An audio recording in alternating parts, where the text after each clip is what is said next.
صباح الخير، عاملين ايه؟ يا رب تكونوا بخير. هنعمل اخيرا النهارده اكلة سمك. مقصرين احنا في حق السمك شوية، مش كده؟ النهارده هنعمل مع بعض ألذ واجمل سمك بجد، ممكن تجربوه بتتبيلة رائعة.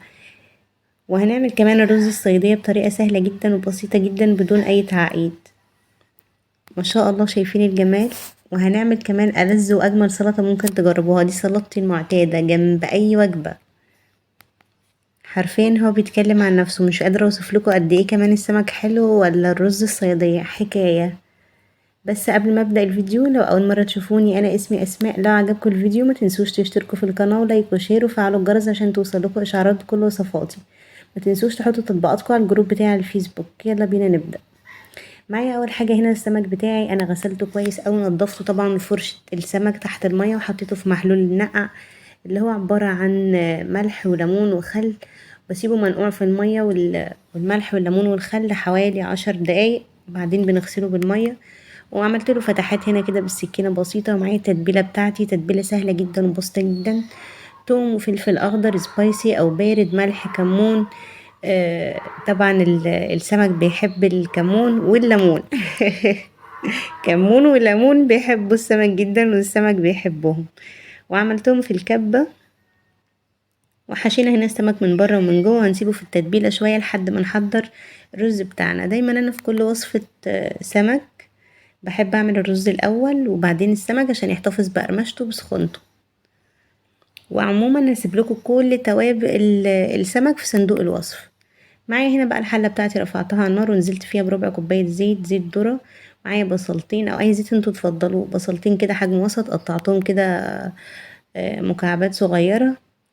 وهنسيب البصله دي يا جماعه تتحمر لحد ما لونها يتحرق، مش يتحرق قوي يعني، يتحرق بالشكل ده. الرز الصيادية بيحب البصلة غامقة جدا. اصلا سر الرز الصيادية، سر جمال لونه في البصلة الغامقة دي. احنا مش بنحرقها لدرجة ان هي تتحرق يبقى ممررة يبقى لونها محروق. لا، احنا بنعملها بني كده او احمر غامق. ومعايا هنا كيلو من الرز الابيض او الرز البسمتي ايا كان اللي انتوا تحبوه. غسلته اول ما المية غلت. نزلت فيها بالرز والملح، ظبطوه حسب الذوق. وعلى نار عالية بقى، وهنسيبه لحد ما يشرب المية دي تماما. بالمناسبة كيلو الرز بياخد لتر الا ربع من المية. مية من الفلتر عادي، مش مية مغلية ولا حاجة. والملح ظبطناه حسب الذوق، وعلينا على الرز هنا لحد ما شرب المية اللي فيه كلها كده تماما. وهنهدي عليه بقى على نار هادية لحد ما يستوي كده، يبقى جاهز معانا. ألذ وأجمل وأسهل رز الصيادية بجد، ممكن تجربه وبدون أي تعقيد. ورجعنا هنا بقى للسمك بتاعنا. سيبناه في التتبيله حوالي 10 دقايق. زي ما قلتلكوا هديله رشه من الكمون، والسمك بيحب الكمون والليمون.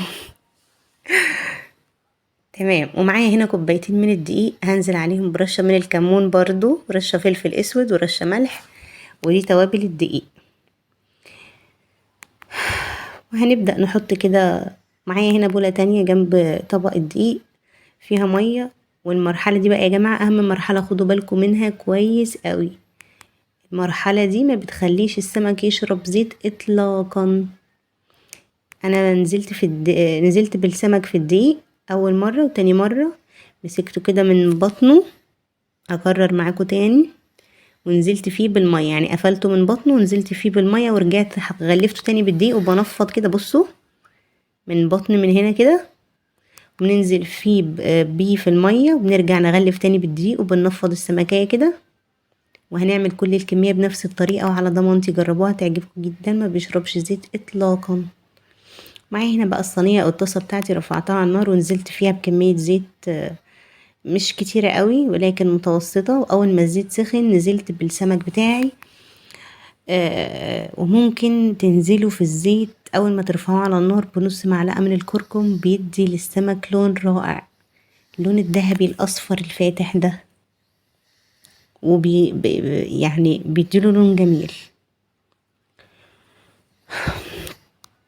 جربوها تعجبكم جدا. وكده بقى هنا السمك بياخد حوالي 3 دقايق على النار. اول دقيقة على نار عالية، تاني دقيقة على نار هادية جدا، تالت دقيقة على نار عالية.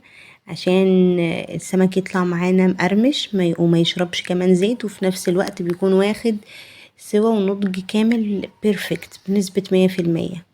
ببدأ اطلع بقى السمك بتاعي هنا كده على شبكة او على مناديل مطبخ، وبكده السمك بتاعي يكون جاهز. ما شاء الله حاجة كده رهيبة. ومقادير السلطة هسيبها لكم في صندوق الوصف، وتقدروا تزينوا بقى كده بشوية بقدونس. تقدروا تزينوا الرز بأي حاجة كده انتوا تحبوها. كمان ممكن طبق جرجير بقى مع عيش بلدي، هيبقى حكاية. وبس كده، اتمنى يكون عجبكم الفيديو. ما تنسوش تشتركوا في القناة ولايك وشير وفعلوا الجرس عشان توصل لكم اشعارات بكل وصفاتي. اشوفكم على خير فيديو جديد ان شاء الله. باي باي.